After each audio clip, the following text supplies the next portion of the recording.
Gente, uma brevíssima apresentação desses dois amigos, porque se fosse para a gente falar, tinha muita coisa para a gente falar sobre eles, né? O Quincas Veloso, deixa eu só colocar aqui. O Quincas Veloso é de Monte Carmelo, trabalhador do Centro Espírita Humildade, Amor e Luz. E o Simão Pedro de Lima, de Patrocínio, trabalhador da Casa do Caminho. O tema deles será Jesus no Lar, o Caminho. Então, para aquela resposta inicial do nosso festu, e a família como vai? Eu imagino que agora a gente vai ter um pouquinho da resposta, né? Jesus no lar será o caminho. Fiquem à vontade, muito bom ter vocês dois aqui. Até daqui a pouco. Olha, eu sempre fico à vontade com o Quincas, porque quando ele está junto comigo, eu fico calado e ouvindo a ele, né? Então eu fico sempre à vontade, porque eu fico na primeira fila ouvindo o Quincas, né? Então, para mim é uma alegria ver o Quincas estar aqui dividindo essa tela com você, para a gente conversar, mas, de fato, você é o dono da bola, né? Então, por favor, fique à vontade, e eu só sou aqui o que escuta e pergunta. Pois é, Simão. Essa expressão dono da bola é exatamente aquele que não sabe jogar de jeito nenhum, mas que é o dono da bola. Certo? Então, eu posso até levantar a bola e deixar que você conclua, né? E eu tenho certeza que você, do meio de campo, você já é capaz de fazer um grande gol, um gol de placa. E nós estamos com muita alegria chegando ao término. Estamos alegres, não é porque está chegando no término, não. Estamos alegres porque, ao término, nós temos a certeza que a semeadura e a colheita são realmente fabulosos. Agora, esse tema, Jesus no lar, eu vou puxar uma conversa, porque vai ser muito gostoso te ouvir, dividindo com você a telinha. Mas esse tema, Jesus no lar, eu diria que ele chega a ser intrigante. Porque, primeiro, eu me lembro bem, né? Isso me marca muito o Evangelho segundo o Espiritismo, o capítulo de número 10, ou melhor, 9, capítulo de número 9, tem lá uma explicação tão interessante quando nos diz assim: vinde a mim todos vós que sofreis. Eu estou em dúvida, viu, Simão, se é o 9 ou se é o 6. O 6 é o Espírito de verdade. Acho que é o Espírito de verdade. É o 9 mesmo, né? É o 9. Então, aquela colocação de Jesus nos fazendo um convite: vinde a mim. E nós queremos Jesus conosco, mas nós não vamos até ele. Eu fico muito preocupado com isso, porque todas as vezes que alguma coisa me aflige, eu mentalizo Jesus, à minha maneira. Se você me permite, eu vou ler uma parte do prefácio do livro Jesus no Lar. E peço a sua colaboração e gentileza para interpretação desse texto, que eu acho fantástico. Vou ler parte. Jesus no Lar. Para a generalidade dos estudiosos, o Cristo permanece tão somente situado na história, modificando o curso dos acontecimentos políticos do mundo. Para a maioria dos teólogos, é simples objeto de estudo.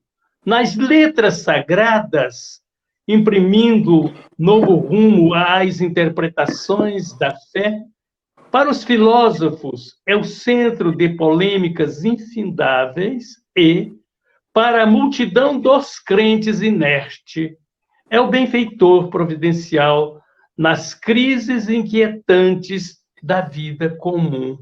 Essa expressão final, eu acho fantástico a gente observar isso. Vou ler mais um textozinho e depois te passo a bola, porque eu falei que eu ia só levantar a bola, né? Todavia, quando o homem percebe a grandeza da boa nova, compreende que o mestre não é apenas o reformador da civilização, o legislador da crença, o condutor do raciocínio ou doador de facilidades terrestres, mas também, acima de tudo, o renovador da vida de cada um. Eu vou parar aqui. O texto, mano, você, né, a gente não discute, né? A gente deleita, porque o Emmanuel, com uma facilidade de sintetização próprio das almas evoluídas, abre-nos um campo para a gente imaginar. Sabe, Simão, a gente via Jesus nos presépios, e aí no presépio é a manjedoura, é a cruz, é o Calvário, é o Gólgota. Mas nós vemos aqui, para algumas pessoas, seria simplesmente um homem que veio trazer uma forma rígida, para fazer uma conquista governamental. Fala para mim a respeito, por favor. Quincas, eu vou continuar defendendo a minha ideia, você que deveria falar. Mas, já que, como bom aluno, eu sigo o professor, então, você pedindo, vamos conversar, então, um pouco sobre esse aspecto. O próprio Jesus no lar, né? Não há Jesus no lar se não houver Jesus em nós. A ideia é o Jesus em cada um de nós. A ideia é o Jesus amigo presente. Porque foi essa a designação que ele se deu e deu a nós em relação a ele. Quando ele disse, já não mais vos chamo servos, porque o servo não sabe o que faz o seu senhor. Tenho-vos chamado amigos, pois tudo quanto aprendi do meu Pai vos tenho dado a conhecer. E ele acrescentou, vós sereis meus amigos, se fizerdes o que eu vos ensino. E o que ele nos ensinou, de uma forma muito prática, foi aprender a amar as pessoas. Foi aprender a ser cordial, respeitoso. Ele não trouxe uma doutrina filosófica, ele não trouxe um tratado político, ele não trouxe uma encíclica religiosa, ele trouxe palavras de vida eterna, que foi assim que o apóstolo Pedro compreendeu, quando ele disse, só tu tens as palavras de vida eterna. E é interessante que as palavras dele, Quincas, elas não tocam o intelecto. As palavras dele eram para tocar o coração. Tocar o coração de quem o escutava. E hoje é tocar o coração de quem lê o que ele falou. Porque não estamos ouvindo de maneira presente, mas temos as suas palavras escritas pelos evangelistas, acrescidos diversos fatos pelos espíritos, como Emmanuel, como Humberto de Campos, como Dona Amélia Rodrigues. Mas nós precisamos aprender que se estuda o Evangelho não é pelo intelecto. Estuda-se o Evangelho abrindo o coração antes de abrir o livro. Abrir o coração para essas palavras que nos confortam. Porque eu posso dizer que ninguém no mundo, em toda a história do mundo, falou palavras com tanta amorosidade como Jesus falou. As palavras do Cristo, ela enchia o coração de paz. daquele que ouvia. Por mais atabalhoado que estivesse, ou atabalhoada que estivesse a pessoa, ela pararia, todos parariam para ouvir. Porque as palavras dele traziam paz. Porque elas eram convidativas a um olhar diferente para a vida. A um olhar que nós podemos crescer, recomeçar. De certa forma, as palavras do Cristo faziam-nos voltar àquele entusiasmo de menino, de criança, aquele entusiasmo daquela alegria espontânea. Porque eu imagino que era isso que as pessoas sentiam quando o viam e quando o ouviam.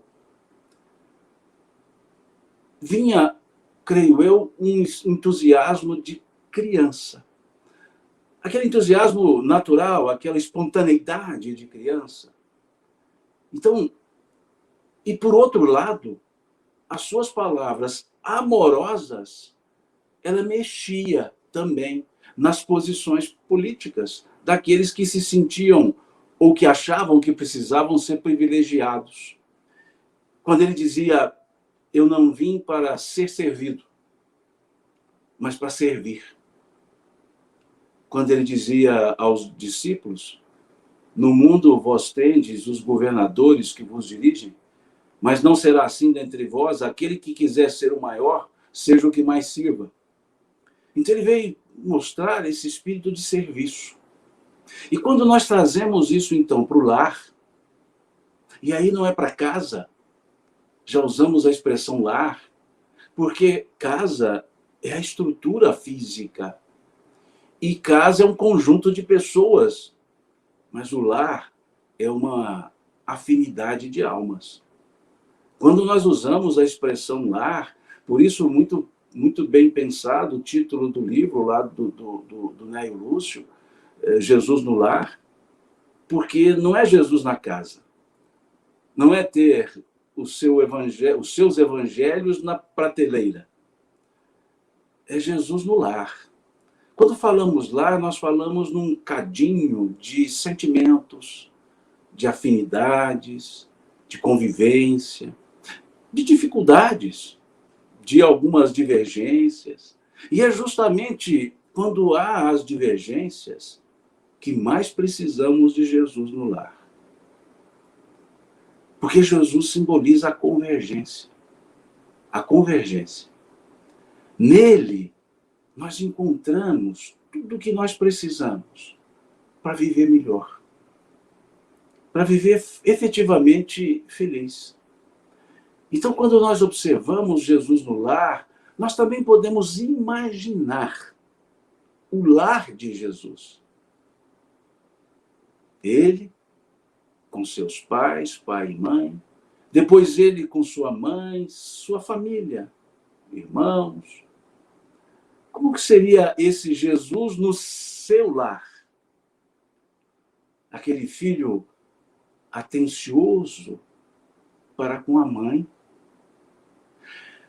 aquele que era o Senhor se fazia de obediente àquela que era, na verdade, a serva. Como ela mesma disse, Maria, eis aqui a serva do Senhor. Mas no lar, não, ela era mãe. Ela era mãe. E ele a ouvia. Ele a obedecia. E ela o chamava por filho. Porque ela sabia do compromisso dela para com ele. E quando ele reaparece depois da crucifixão, Maria não chama mais Jesus por filho. Ela o chama por Senhor. Mas ele continua chamando-a por mãe. Como a gente vê no Boa Nova, no livro Boa Nova, ele sempre manteve o carinho. Porque é isso que mantém um lar. O carinho com o qual nós nos tratamos no lar. É quando nós, então, transformamos uma casa em lar. E esse Jesus presente não é por símbolos. Esse Jesus presente é por sentimento. Eu me lembro de uma letra de música de autoria de Padre Zezinho, quando ele faz numa belíssima estrutura de fato ficcional, mas revestido de verdade, dizendo o que seria preciso para ser feliz. Ele dizendo: um dia uma criança me parou, olhou-me nos meus olhos a sorrir, caneta e papel na sua mão, tarefa escolar para cumprir, e perguntou-me, no meio de um sorriso, o que é preciso para ser feliz. E a forma que ele traz a resposta na letra é o que os Espíritos nos falam na questão 625 do Livro dos Espíritos. Eu até desconfio que ele andou lendo a questão 625, porque ele diz assim na letra: amar como Jesus amou, sonhar como Jesus sonhou, sentir o que Jesus sentia, sorrir como Jesus sorria. E ao chegar o fim do dia, eu dormiria mais feliz. E é interessante o desenrolar da música, da letra, mas da letra, porque ele vai criando as expectativas desse entusiasmo de criança. E aí ela disse, ele escreve: ouvindo o que eu falei, ela me olhou e disse que era lindo o que eu falei. Pediu que eu repetisse, por favor, mas não falasse tudo de uma vez. E perguntou de novo, num sorriso: o que é preciso para ser feliz? E ele repete: amar como Jesus amou, sonhar como Jesus sonhou, sentir o que Jesus sentia, sorrir como Jesus sorria, e ao dormir no fim do dia, e ao chegar o fim do dia, eu dormiria mais feliz. E ele segue na letra, mostrando mais entusiasmo ainda da criança. Quando ele diz lá: depois que eu terminei de repetir, seus olhos não saíam do papel. Veja, seus olhos não saíam do papel, ele escrevia. Olhou-me nos meus olhos a sorrir e pediu que ao transmitir eu fosse fiel. E aí ele diz: e ela deu-me um beijo demorado e ao meu lado foi dizendo assim, e repetiu. E aí, eu achei legal essa ideia dele, porque ele vai àquela ideia do Cristo, quando nos fala que aquele que não se fizer como criança,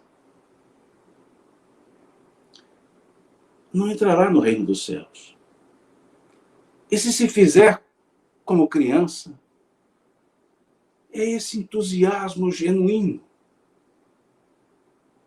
essa alegria gratuita de se encantar. Por isso que quando nós falamos em lar, vem-nos a ideia de crianças, de alegria, de aconchego. E olha, Quincas, eu acho que não há aconchego maior do que se nós sentirmos ou nos sentirmos próximos a Jesus. Sentirmos próximos no sentido de abraçados, acolhidos.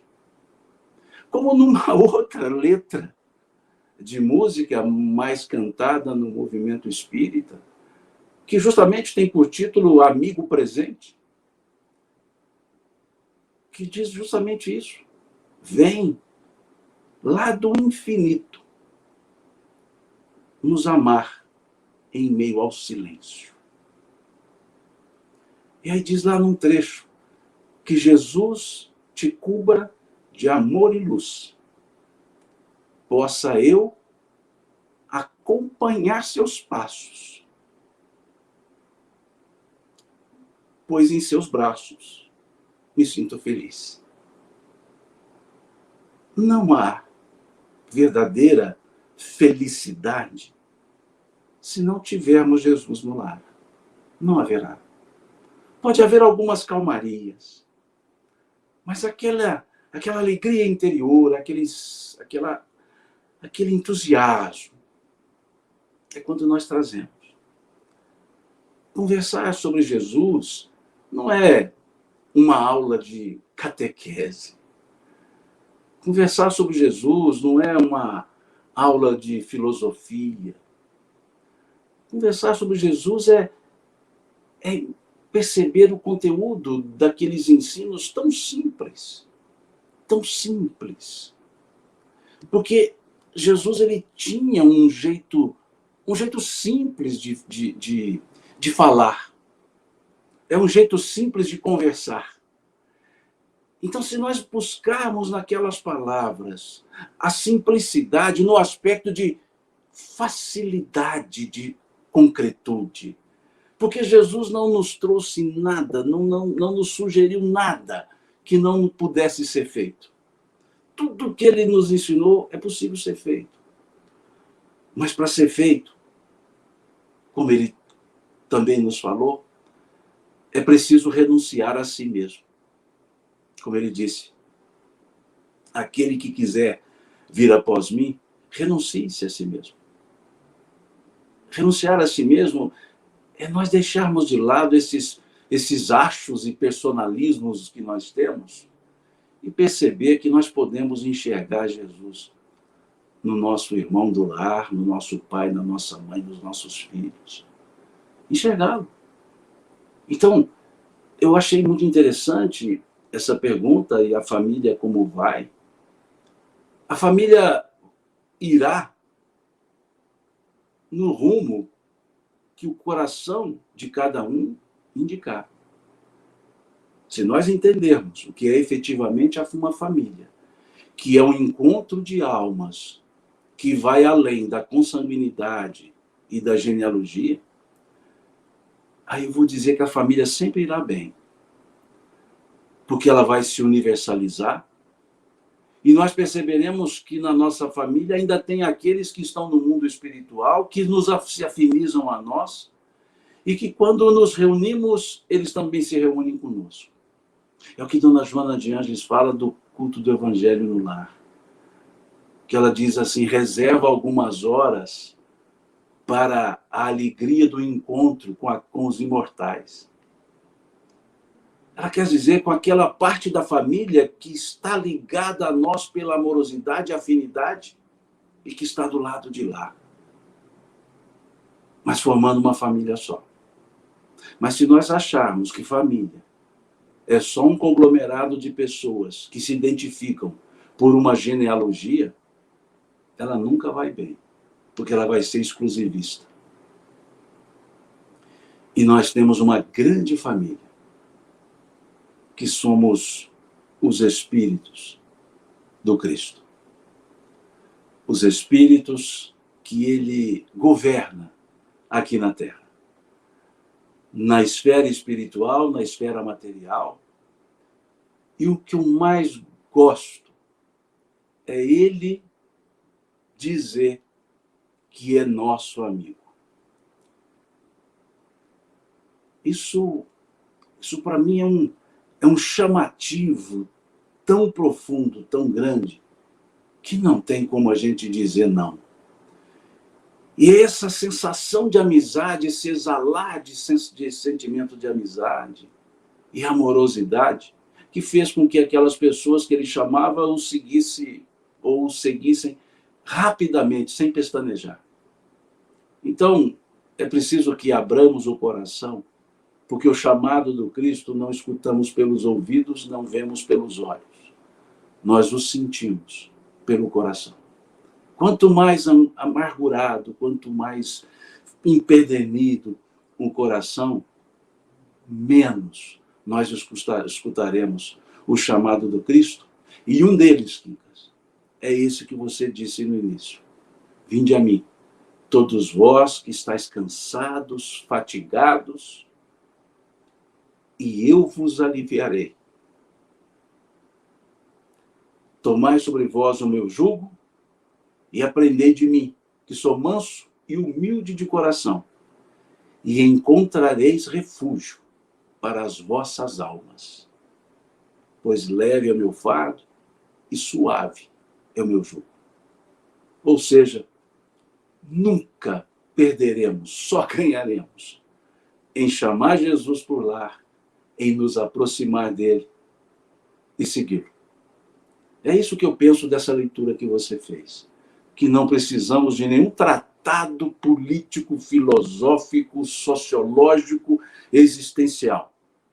Precisamos apenas de um coração que tem vontade de chegar até Jesus e que sente saudade de Jesus. É isso que eu penso, Quincas. Posso estar redondamente enganado, mas é isso que eu penso. Eu acho que você não está enganado, não. Tá bom. Mas eu estava observando aqui, só a título de observação, você está com as mechazinhas brancas, né, rapaz? Ainda bem que são só mechas pretas. Beleza. Mas a maioria é branco, meu Quincas. Felizmente. Né? Você disse sobre o Padre Zezinho e eu fiquei aqui pensando, né? Observando o tanto que o nosso Pai Criador é bom e misericordioso. Ele lança por todos os campos, por todos os corações que são férteis, a semente do amor, a semente da revelação. Porque você vê, por exemplo, de repente, o Papa Francisco, ele faz algumas observações que você diz assim, isso está no livro espírita. Sim, porque o Pai Criador esparrama por todos os lados, não precisa ser espírita, não precisa ter aquele rótulo de espírita para receber também. Porque muitas vezes a gente acredita na nossa religiosidade e não na nossa espiritualização. Aí você acredita que Deus está só do seu lado, né? Você acaba tendo um sectarismozinho. Mas esse vinde a mim, eu acho ele fabuloso, porque exatamente ele não estipula assim, vinde a mim, vós que não sois fariseus. Vinde a mim, vós que não sois endemoniados. Não, se está sofrendo, aproxime-se dele.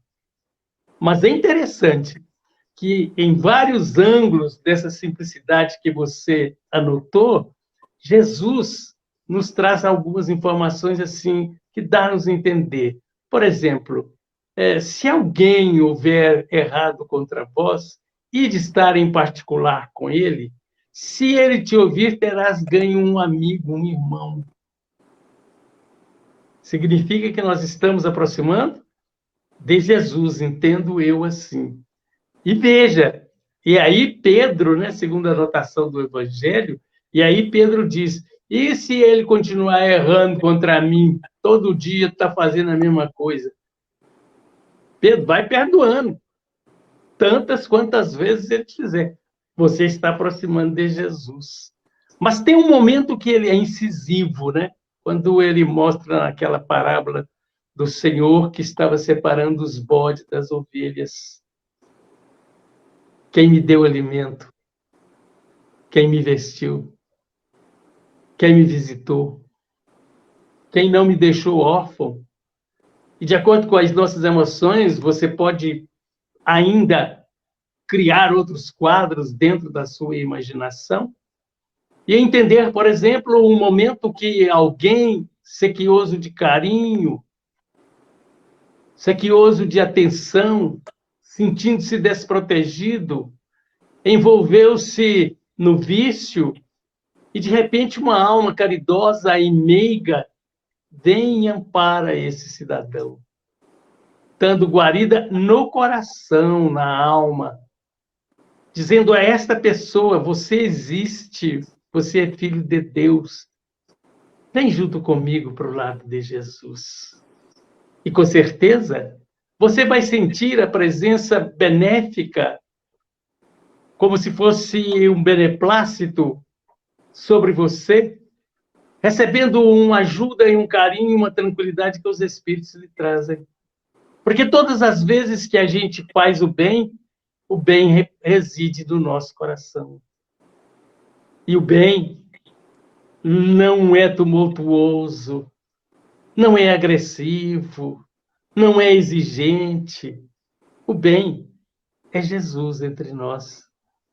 E eu lembro do dizer de Irene de Pinto, por intermédio do Chico, que Jesus é a caridade do amor de Deus conosco.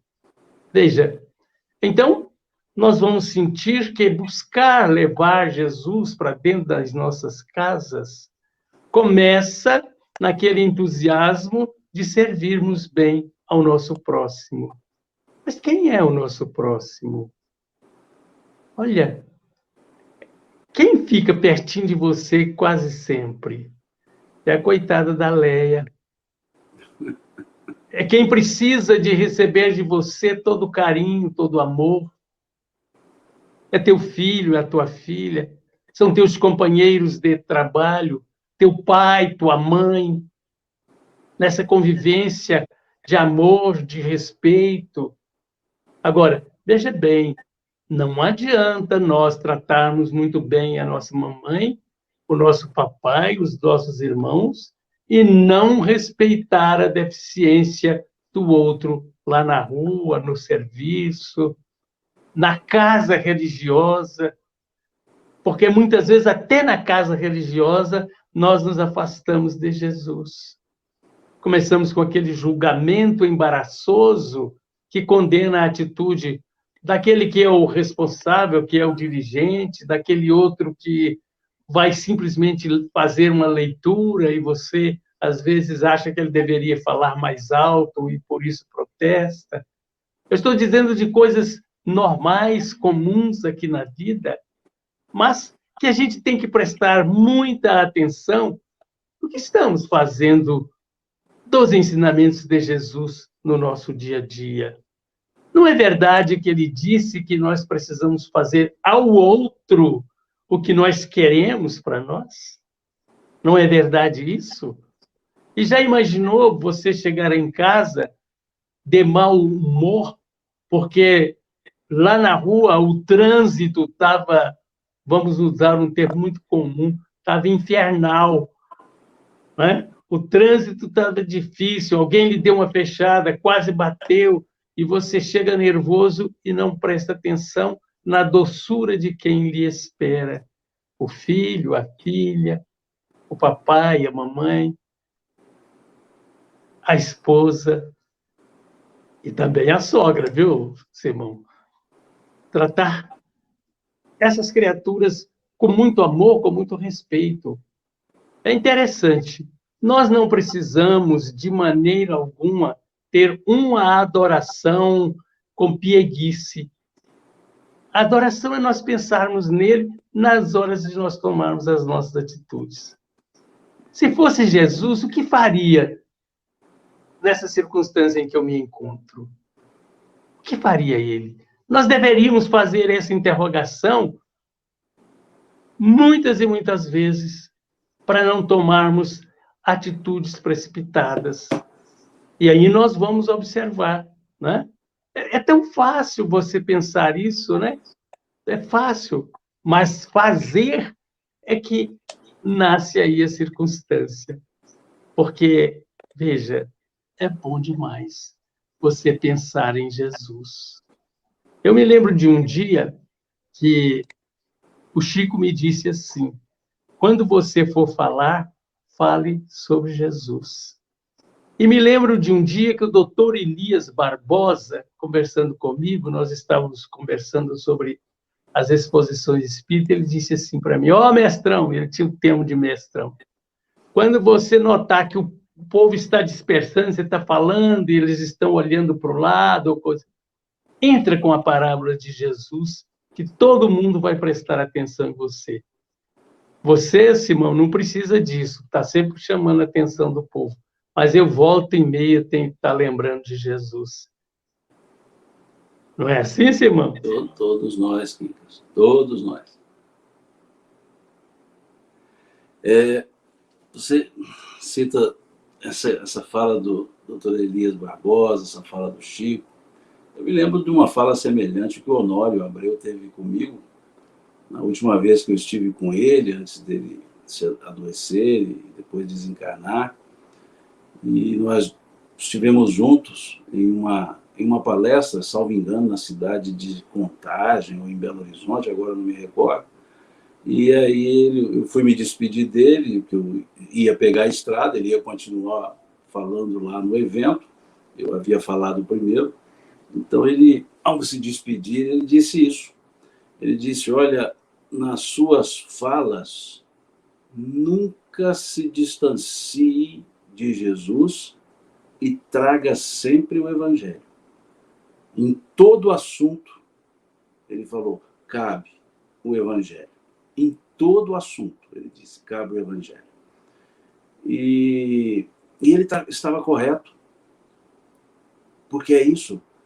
O Evangelho, ele é uma palavra que anima, que soergue, que levanta. E você disse de parábolas, e você cita aí uma que Jesus nos trouxe, quando ele vai falar que o Senhor reuniu os seus servos e disse a eles: estive nu, vestiste-me, tive fome, deste-me de comer, tive sede, deste-me de beber, era estrangeiro, me abrigaste, estava doente, foste me ver, era prisioneiro e foste me visitar. E os servos dizem ao Senhor: mas Senhor, quando nós... E repetem tudo isso, quando nós assim fizemos. E Jesus diz na parábola que o Senhor responde: todas as vezes que fizeres isso a um dos meus, é a mim que o faz. O servir ao Cristo é no trabalho ao semelhante. É no trabalho da partilha dos sentimentos, da partilha dos auxílios. Ora, nós recebendo, ora, nós dando. Mas essa era a marca do Cristo. Servir às pessoas. Ser útil às pessoas. Tornarmos-nos úteis a todas as pessoas. Não há como seguir a Jesus se não servindo a todos. Servindo a todos. Da forma que for possível. Não há como dizer discípulo do Cristo se nós não nos relacionarmos uns com os outros com a horizontalidade da semelhança que todos nós trazemos. Quando nós criamos uma verticalidade no relacionamento com as pessoas, alguém maior do que outro, Jesus não vai estar presente. Porque ele, que foi o maior, efetivamente o maior, ele se colocava igual para servir. Ele não pedia os primeiros lugares nos banquetes, conforme as suas parábolas, conforme os seus ensinos. Ele chamava a atenção para a oportunidade a todos, mas também dizia que o convite era para todos, né? Muitos são os chamados, ele disse, mas poucos são os escolhidos. Não é o escolhido no unidunité, não é escolhido dessa forma. Os escolhidos ali é no aspecto de poucos de fato estão conscientes disso. Estão conscientes que servir ao Cristo é no trabalho, que servir ao Cristo é no relacionamento respeitoso, com amorosidade, afetuosidade para com as pessoas, é compreender as pessoas, compreender que nem todas pensam da mesma forma, que nem todas enxergam da mesma maneira, respeitar a forma de entendimento da pessoa, o tempo dessa pessoa. Porque o próprio Cristo, ele disse, João, o evangelista, grafou isso de uma maneira muito perfeita, muito clara, Jesus dizendo, ainda tenho muito que vos dizer, mas vós não podeis suportar agora. Muitas coisas eu ainda vos tenho que dizer, mas vós não podeis suportá-las agora. Mostrando que não há como exigir a compreensão de todos, mas é possível compreender a todos.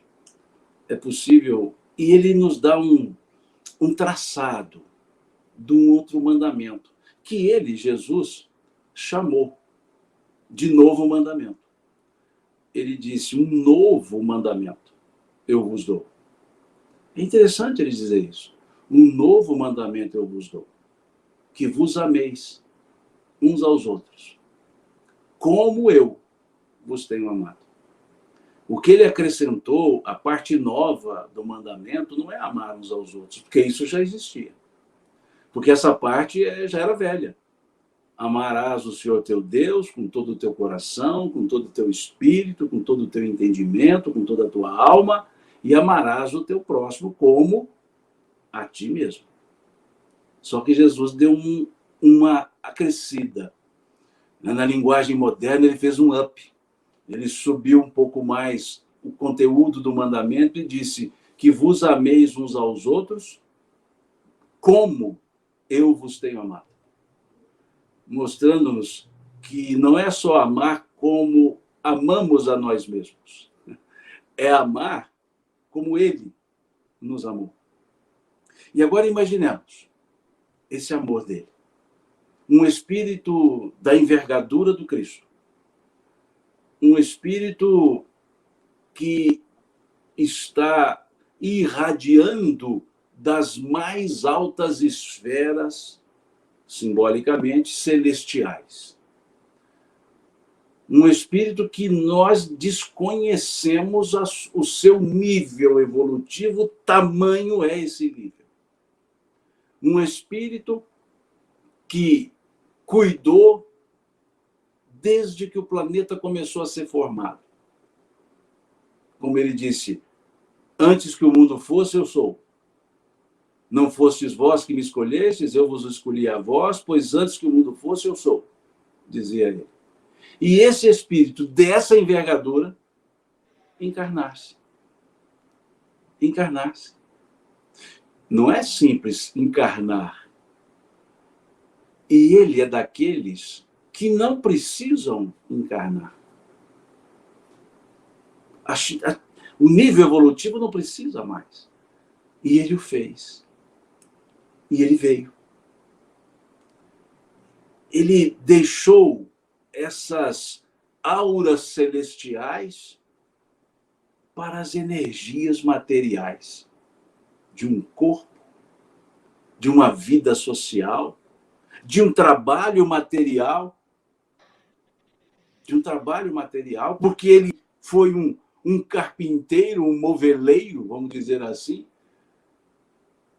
Isso já demonstra quem é esse espírito e o que é de fato amar. Isso é que fazia com que as pessoas se aconchegassem a ele. Naquela fala de um dos documentos, entre aspas, atribuído a Públio Lentulus, que ele dizia, 2 sentimentos se tinha quando olhava nos seus olhos. Ou o amava, ou o temia. Ou seja, não detestava. O temor no aspecto de incômodo, porque ele incomodava as almas renitentes. Ele incomodava as pessoas que queriam se manter fechadas, duras, verticalizadas. Então gerava um incômodo.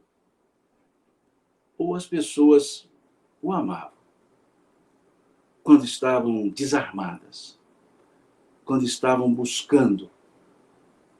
E hoje nós temos esse Jesus tão presente, esse Jesus tão materializado ao longo desses 2 milênios, pelos seus ensinos, pelas suas palavras, que não precisamos o aspecto do temor.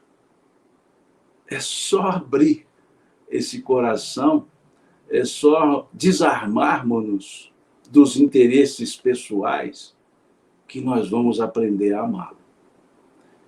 E aí nós vamos entender o que é esse amor dele para conosco.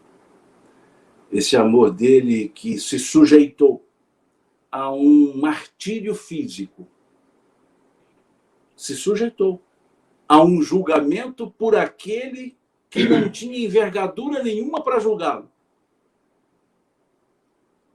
Como numa das letras de música também, do Padre Zezinho, eu acho que ouvindo a Cacá cantando, eu comecei a ficar meio letrista de música, porque musical nunca fui, porque se eu cantar, eu espanto todo mundo. Se precisar de uma desobsessão por música, é só pedir para eu cantar, porque não fica nenhum espírito por perto. Mas ele trabalhava essa ideia do julgamento de Jesus, numa letra de música, salvo engano, o título é Um Certo Galileu, acho eu, e ele dizia, um certo dia, ao tribunal, alguém levou o jovem Galileu. Ninguém sabia qual foi o mal, o crime que ele fez, quais foram os seus pecados. Ele se sujeitou a tudo isso por amor. E ele foi dizer: prova de amor maior não há do que aquele que dá a vida pelos seus irmãos. Esse dar a vida não é morrer, porque não há essa morte. Esse dar a vida é viver com os irmãos, viver dando vida aos irmãos, viver dedicando-se dentro do possível, do limite, aos irmãos. É compartilhar a vida com os irmãos. E esses irmãos são todas as pessoas, não só os dentro de casa, mas todas as pessoas. E o lar também precisa de Jesus, Quincas, porque no lar nós temos as almas que se unem por necessidade de reparação. Quando nós olhamos lá no capítulo 5 do Evangelho segundo o Espiritismo, tem lá Kardec dizendo que os espíritos frequentemente renascem no meio em que já viveram, para restabelecer ou estabelecer de novo as relações rompidas do passado. Então, temos animosidades na família. Como disse o Cristo quando estava ali, daquela última, chamada, conhecido mais como última ceia, mas naquele momento que eles comiam na noite que Jesus seria entregue, e aí ele disse que seria traído, e as pessoas os apóstolos começaram a perguntar: serei eu a traí-lo? E aí ele diz: aquele que molhar o pão comigo na mesma tigela há de me trair. E aí nós vamos nos lembrar da intimidade, molhar na mesma tigela. Só os próximos molham o pão na mesma tigela. E lembrar de uma frase dele que ele disse que, algumas vezes, os inimigos do homem serão seus familiares. Para entender que na família nós teremos também alguns com os quais não nos ajustamos tão bem. Mas aí é a hora que precisamos de Jesus. Para dizer, quando ele dizia: reconciliai-vos com o vosso adversário enquanto estais a caminho com ele. E não há um caminho mais próximo do que estar em família. Então, se nós tivermos as animosidades na família, lembremos que aí é que precisamos dos exemplos de Jesus para apagarmos esses resquícios do passado de animosidade e aproveitar o momento para que nos tornemos os amigos, para que em outros momentos futuros os nossos reencontros em família não sejam mais para restabelecer relações rompidas, mas para fortalecermos-nos, para servirmos os outros em família. Então, não há como falar em lar, família, sem esse amálgama chamado Jesus. Que beleza. Dá vontade de ficar só te ouvindo mesmo, viu, rapaz? Não, mas olha, doutor Elias Barbosa, que eu tive a oportunidade de conhecer e conviver com ele um certo tempo, ele falou uma coisa certa a seu respeito. Mestrão. Ele falou certo. Ele falava Você é com um todo professor mundo. que precisa nos falar, porque eu já te falei isso e falo sempre mesmo quando você está por perto. Muito do que eu tento seguir é o que você me passou e me ensinou. Então, quando eu chamo de professor, é verdade. Você foi meu professor e continua sendo um professor e um orientador. Porque eu já te disse, eu já te coloquei nas suas mãos o meu proceder e te disse, quando precisar me puxar a orelha, me puxe a orelha. Não me deixe descambar, né? Foi o que eu sempre te pedi. E isso eu tenho certeza que eu estou em boas mãos aí com você. Eu diria que isso é bondade da sua alma, generosidade para comigo. Não. Mas a gente fica assim, pensando, né? Que as recomendações de Jesus, nós já estamos chegando ao final, foi tudo muito rápido, muito gostoso. Ouvimos o dia inteiro alerta, informações tão boas sobre o lar, como vai? E a família, como vai? E nós vamos pensar assim, e a família? Está indo na direção de Jesus? Está seguindo o GPS cristão? Né? Né?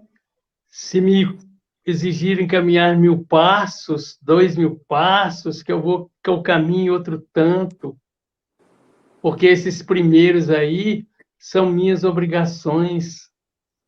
O resto é para mim ganhar bônus horas. Veja que coisa interessante. Então, Simão, nós agradecemos ao pessoal de Tupaciguara, como diz a Samu, a deusa.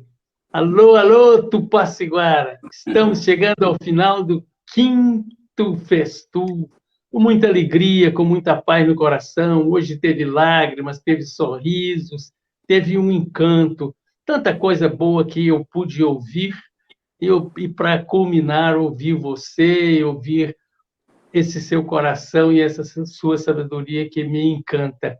Que Jesus te proteja, viu, Simão? E não se meta a cantar mesmo, não dá certo, não. Fale só as letras. Deixa para o Gibele cantar, você não.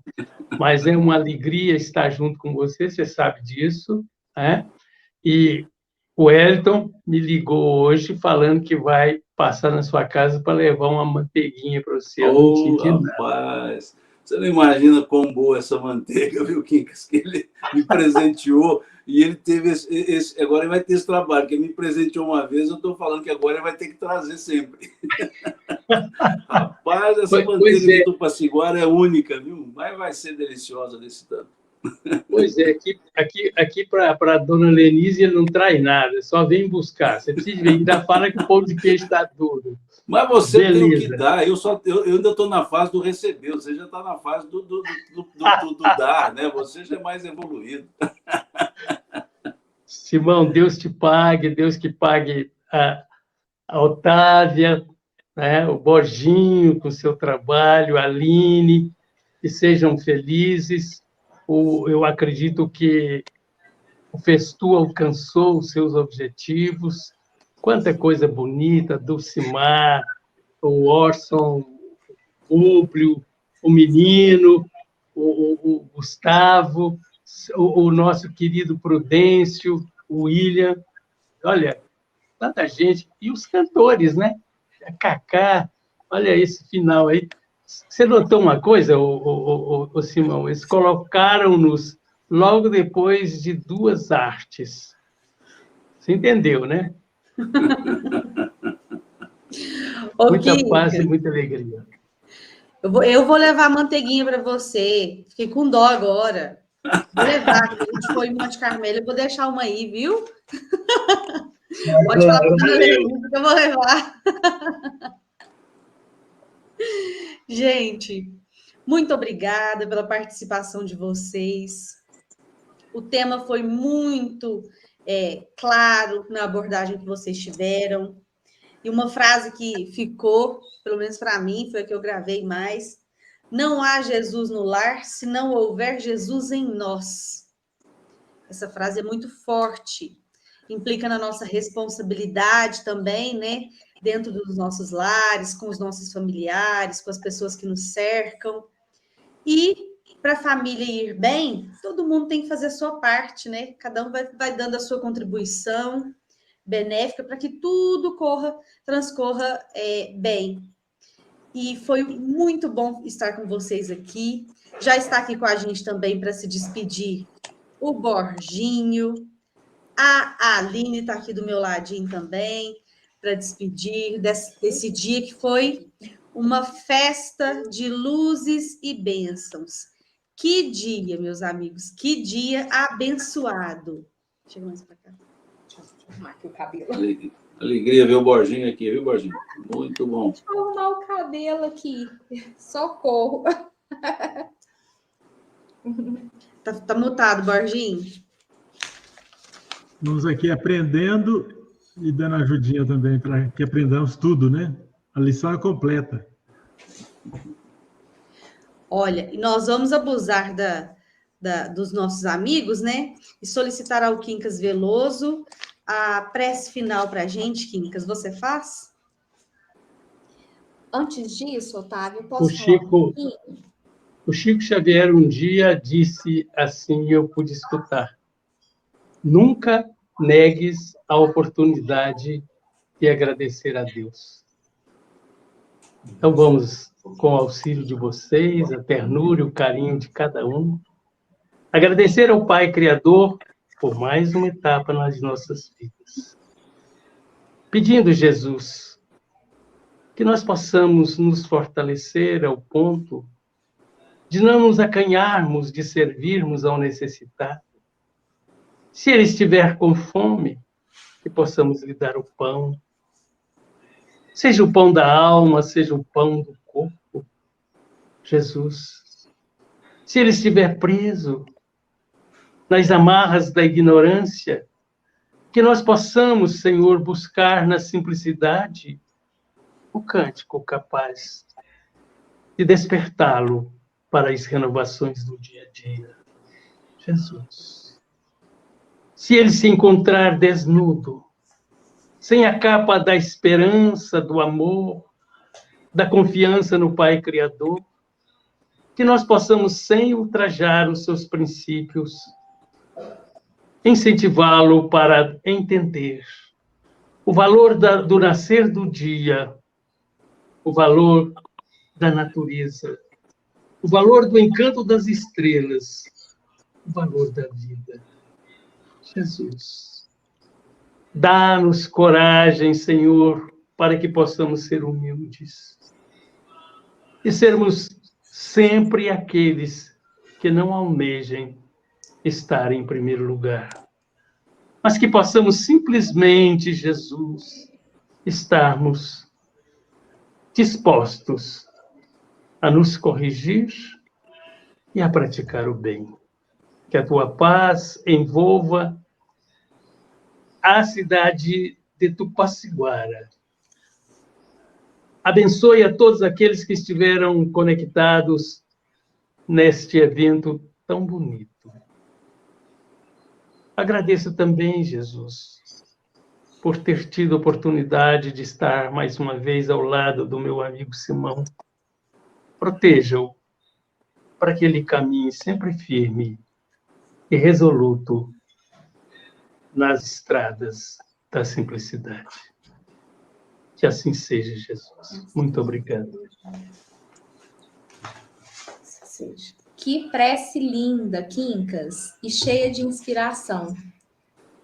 Muito agradecida, viu, pela sua participação, pela participação do Simão.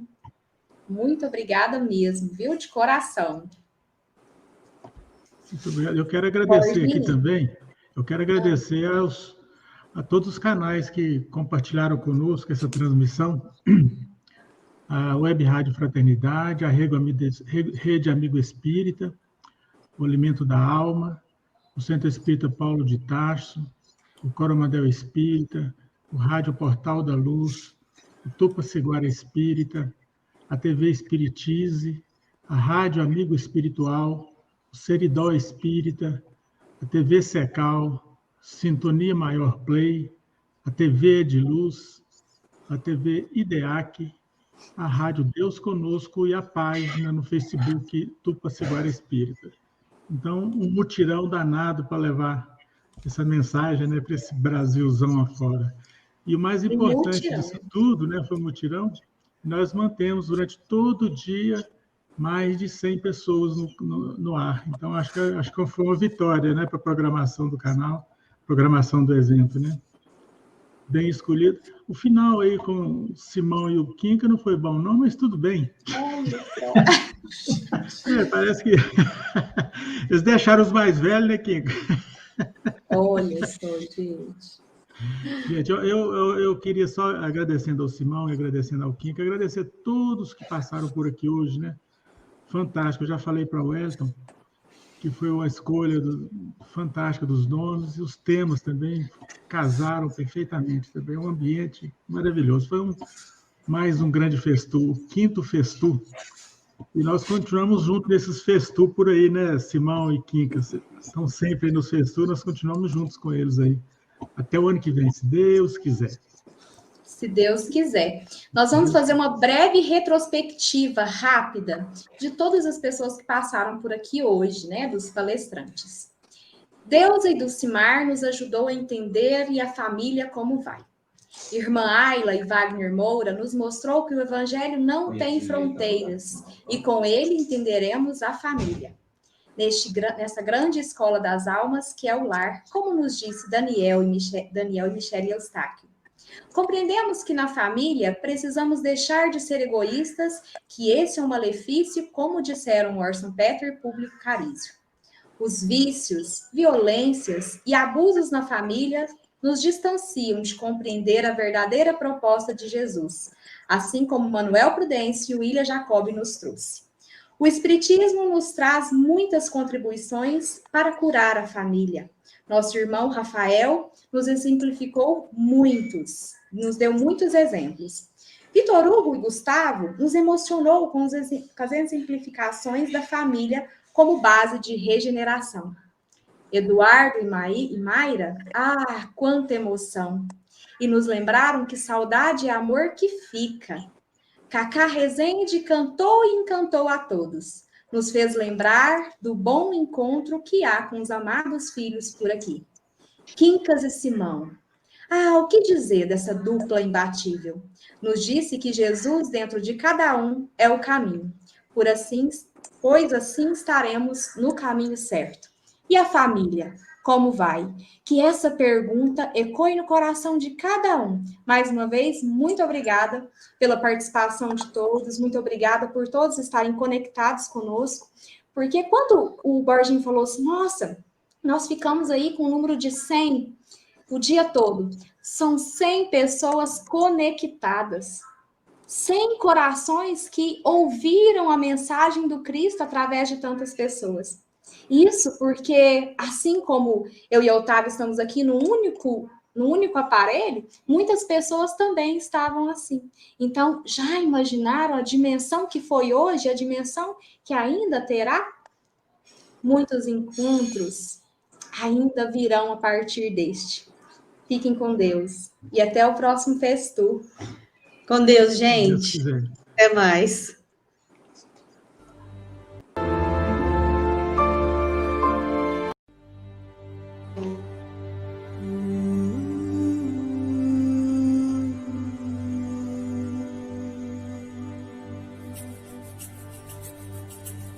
Fraternidade Sem Fronteiras. Um pensamento, um sentimento em ação.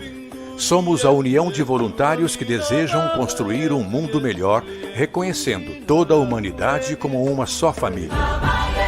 Estamos na África, estamos no Brasil. E agora queremos levar a fraternidade mais longe. Vamos ampliar o projeto Fraternidade na Rua, em parceria com a Clínica da Alma. Um grande desafio social que pede a nossa união. Uberlândia e Rio de Janeiro já se preparam para receber o projeto. Veja como vai ser. Vamos implantar o centro de referência para pessoas em situação de rua. Neste lugar, vamos servir alimentação, proporcionar cuidados com a higiene, doar roupas e calçados, corte de cabelo, atendimento médico, odontológico e psicológico. Faremos também o cadastro da pessoa em situação de rua, o acolhimento fraterno e a triagem. A Fraternidade Sem Fronteiras mobilizará a rede de voluntários para encontrar o tutor fraterno que o apoiará com um novo lar, profissionalização, trabalho e vida digna. Se a pessoa for dependente química, será direcionada para tratamento. Vamos implantar nas cidades uma clínica da alma, a exemplo da que já existe em Campo Grande, no Mato Grosso do Sul. Do início ao fim do dia, todos têm ocupação. O trabalho é baseado na laborterapia.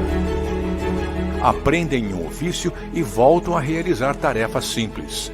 É uma reeducação de hábitos e responsabilidades em ambiente de convivência familiar. Todos recebem incentivo à vivência da espiritualidade. Fé e afeto transformam vidas. Acolher, transformar. A fraternidade chega às ruas do Rio de Janeiro e de Uberlândia com o sonho de expandir o acolhimento para mais cidades brasileiras. Fraternidade na Rua, um projeto da organização humanitária Fraternidade Sem Fronteiras.